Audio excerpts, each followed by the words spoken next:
going down.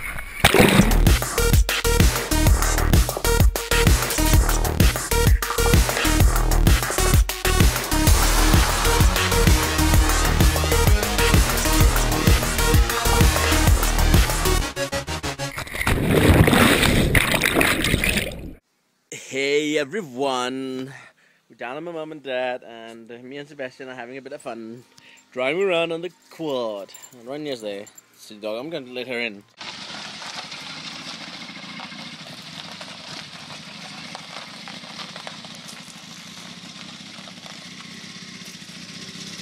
A bit?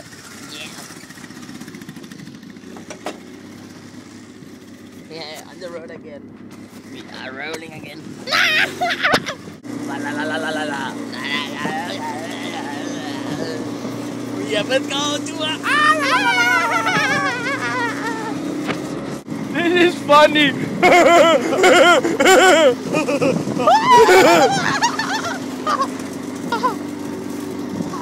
can't go too high up because this is further up is a public road, and we're not allowed to be on the public road with these.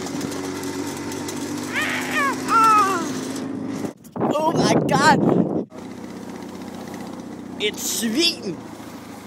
Oink! It's oink! Oink and earth! Bacon! It's a bacon farm! It's a bacon farm! Oh! Yay, off-road! Off-road! Sideways! Look at mine, driving sideways!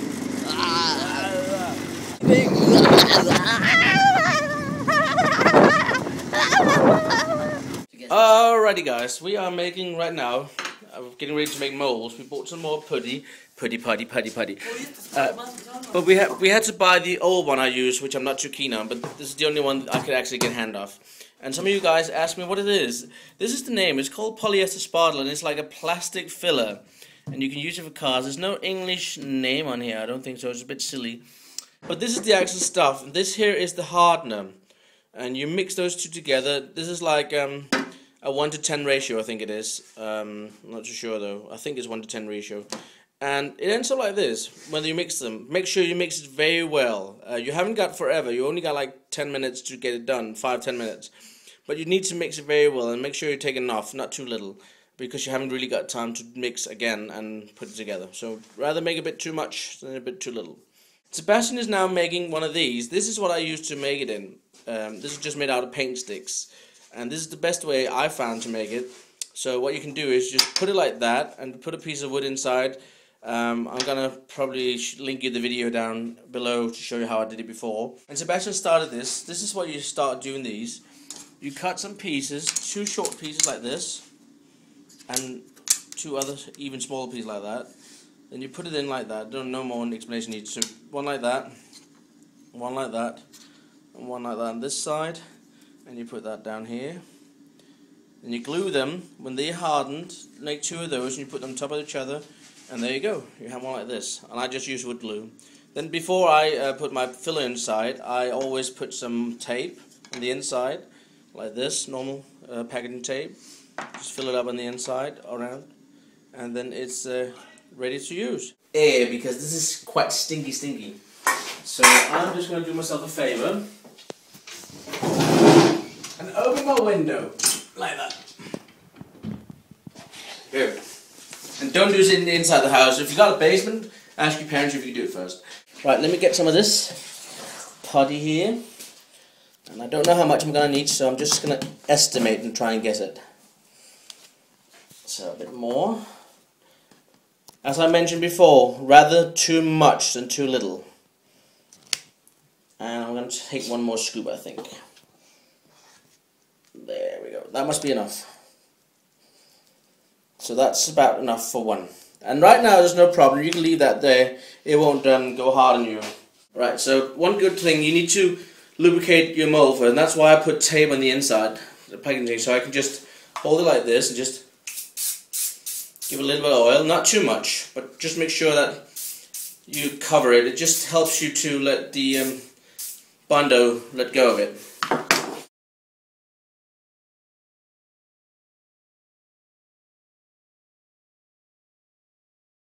Grab some Bundo and just let it fall into the mold. And just use the sides to run it off because you got WD-40 on that. Some more. There. Alright.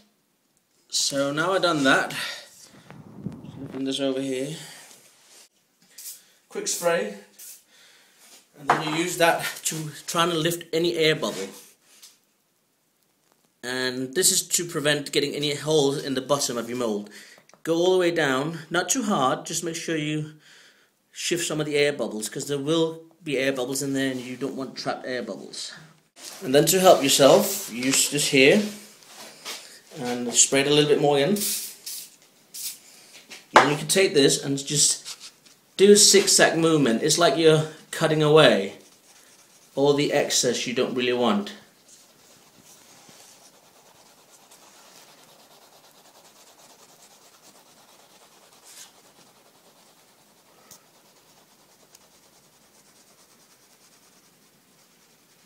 That's it. So that's fine. You just put it over here for now and leave that to harden. So now this is kind of hard, so now I need to try and take it out of the mold. And to do that, I'll have to cut off the bottom here like that. Yep, that's it. And move this tape there. And now it's simply just holding here and pressing out. Oh my Jesus Christ. Oh, look at that.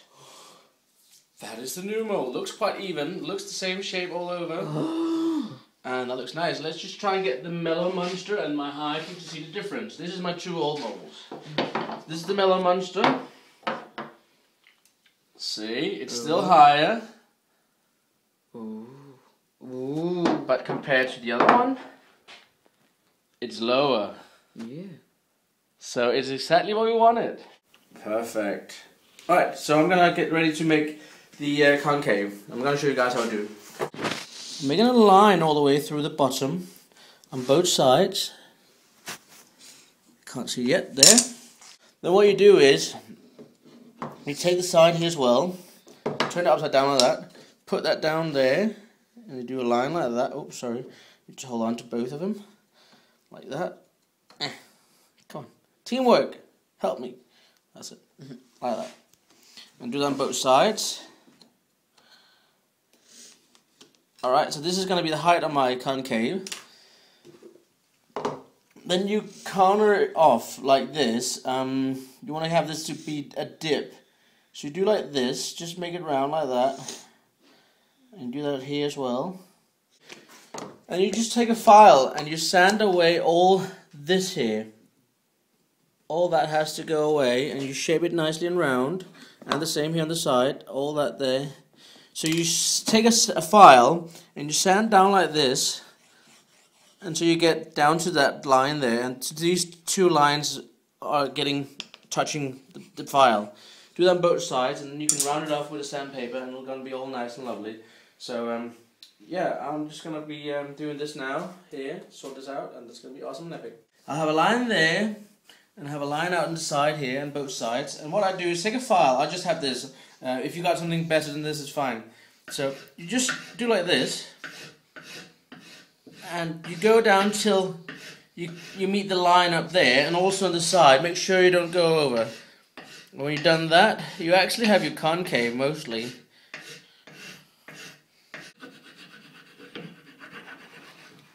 And that's how you do the concaves. Then when you're done with this, you can take some sandpaper and round these edges off. Don't clear them away, you want to have a little bit of the edge. But it's going to be all nice and lovely. So I'm going to work a little bit on this and make the other half of the mold, and we're done. Hey everybody, look at the bench that Sebastian made himself. It's a granite bench. It's very nice. He used hot glue to keep it together. And he got some nice big skate stops so it doesn't scratch the table. And it keeps it from, and we'll just use some sandpaper just to sand the edges because it's a bit rough, but listen to it now. Try ground on it. Oh, very well done. Before it was like too much noise. But not only Sebastian made a little bench, his is not very long. You see the length of the deck on top. It's like 2 times the length of the deck, about. Sebastian cut 2 of these out to me, the feet, but I had a top myself. Ta-da! Much bigger bench. And you're not very good at grinding. Same smooth sound, and we use some of the life wax on the edges, which is great. And I got the same feed on it. Also used hot glue to keep it together, but mine is slightly larger. I do like to have longer grinds, where Sebastian likes to have small grinds.